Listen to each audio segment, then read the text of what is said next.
Assalamualaikum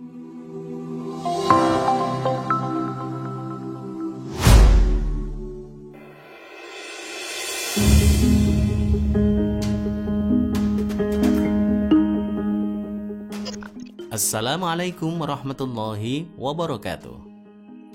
Zina merupakan perbuatan yang sangat dibenci oleh Allah Subhanahu wa Ta'ala. Jika dilakukan, maka pelaku zina ini harus dirajam di hadapan penduduk sebanyak 100 kali. Meski demikian, besar ancaman dosa yang akan diterima oleh pelaku zina ternyata tidak seberapa dengan dosa yang satu ini, di mana dosa ini 1000 kali lebih besar dari berzina. Ancaman bagi pelaku dosa tersebut bahkan hukuman dan kemurkaan Allah serta mendapatkan kehinaan di dunia dan di akhirat. Lalu dosa apakah itu? Mari tonton terus video ini sampai habis agar mendapatkan informasi yang lengkap. Dan jangan lupa tekan tombol subscribe jika belum, tekan tombol like jika suka, dan bagikan video ini ke teman-teman Anda. Setuju?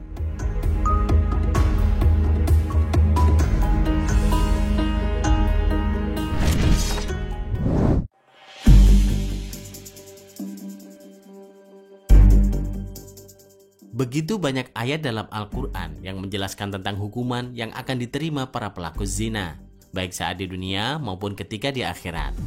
Jika dilakukan oleh orang yang belum menikah, maka pelaku zina harus dirajam di hadapan penduduk sebanyak 100 kali.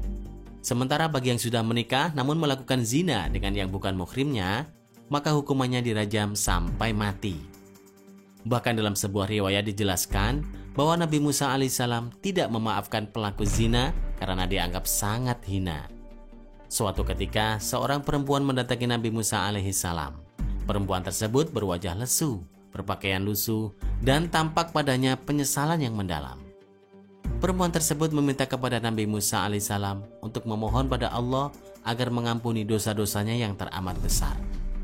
Nabi Musa lalu bertanya, "Dosa apakah yang telah engkau perbuat?" "Aku telah meminum minuman keras hingga kehilangan akal sehatku. Kemudian aku melakukan zina. Kemudian setelah anakku lahir, aku tak ingin orang-orang tahu aku berzina hingga aku membunuh anakku."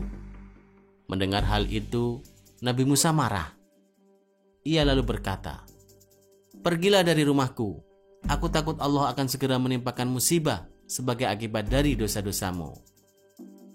Mendengar perkataan Nabi Musa alaihissalam, perempuan itu pun pergi. Ia menangis dan putus asa. Ia begitu takut dan menyesali dosa-dosa yang telah ia perbuat. Tak lama kemudian, malaikat Jibril menghampiri Nabi Musa. "Wahai Musa, mengapa engkau mengusir orang yang ingin bertaubat kepada Allah Subhanahu wa Ta'ala?" Lalu Jibril bertanya lagi, "Apakah engkau mengetahui perbuatan yang dosanya melebihi dosa-dosa yang diperbuat perempuan tadi?" Nabi Musa keheranan. Lantas ia balik bertanya, "Dosa apakah yang lebih besar dari meminum khamr, berzina, dan membunuh?"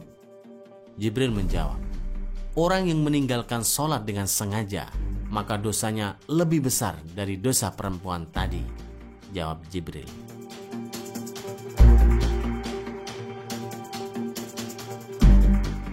Mungkin sebagian dari kita bertanya-tanya, mengapa ibadah yang pelaksanaannya butuh waktu tak sampai 10 menit itu memiliki implikasi dosa yang begitu berat hukumannya, melebihi minum minuman keras, berzina, serta membunuh? Alasannya tak lain karena sholat adalah kewajiban utama seorang muslim yang juga menjadi pondasi agama Islam. Itu berarti barang siapa meninggalkan sholat dengan sengaja sama saja dengan meruntuhkan agama Allah Subhanahu wa Ta'ala.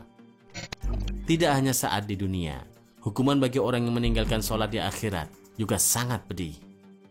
Ibnu Qayyim al-Jauziyah rahimahullah mengatakan, kaum muslimin bersepakat bahwa meninggalkan sholat 5 waktu dengan sengaja adalah dosa besar yang paling besar, dan dosanya lebih besar dari dosa membunuh, merampas harta orang lain, berzina, mencuri, dan meminum minuman keras.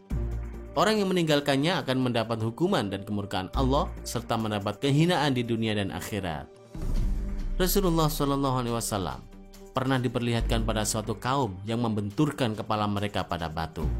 Setiap kali benturan itu menyebabkan kepala pecah. Kemudian ia kembali kepada keadaan semula dan mereka melakukannya terus-menerus.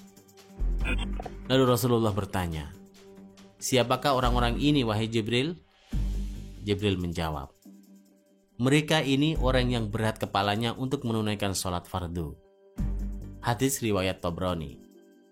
Dalam riwayat yang lain juga dijelaskan bagaimana kejamnya siksaan bagi mereka yang meninggalkan sholat. Ibnu Abbas radhiyallahu an berkata, "Jika langit sudah terbuka, maka malaikat akan datang dengan membawa rantai sepanjang 7 hasta. Rantai ini akan digantungkan kepada orang yang tidak melaksanakan sholat. Kemudian dimasukkan dalam mulutnya dan akan keluar dari duburnya.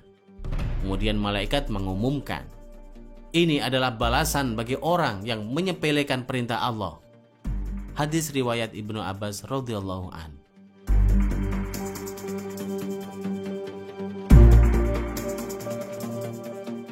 Nisbah dosa yang diterima oleh orang yang meninggalkan sholat adalah antara lain sebagai berikut.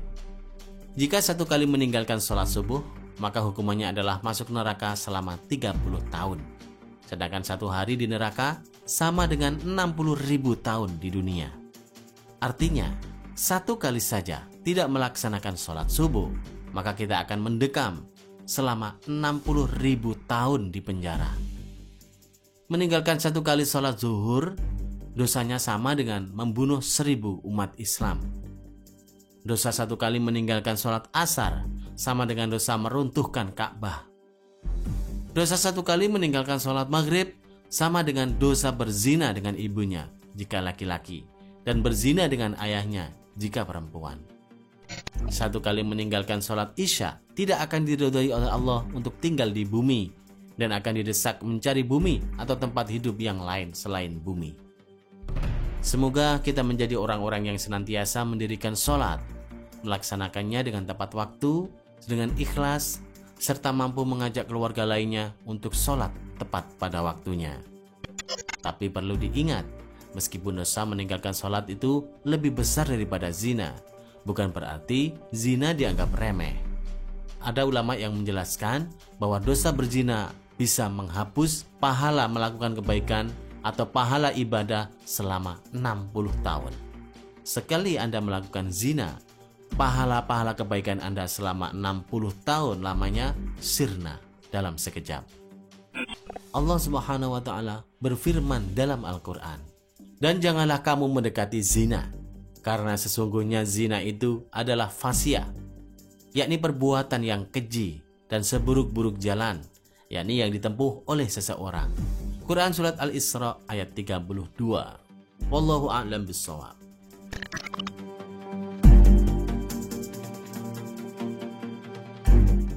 Terima kasih sudah menonton. Silakan bagikan video ini jika dirasa ada manfaatnya. Wassalamualaikum warahmatullahi wabarakatuh.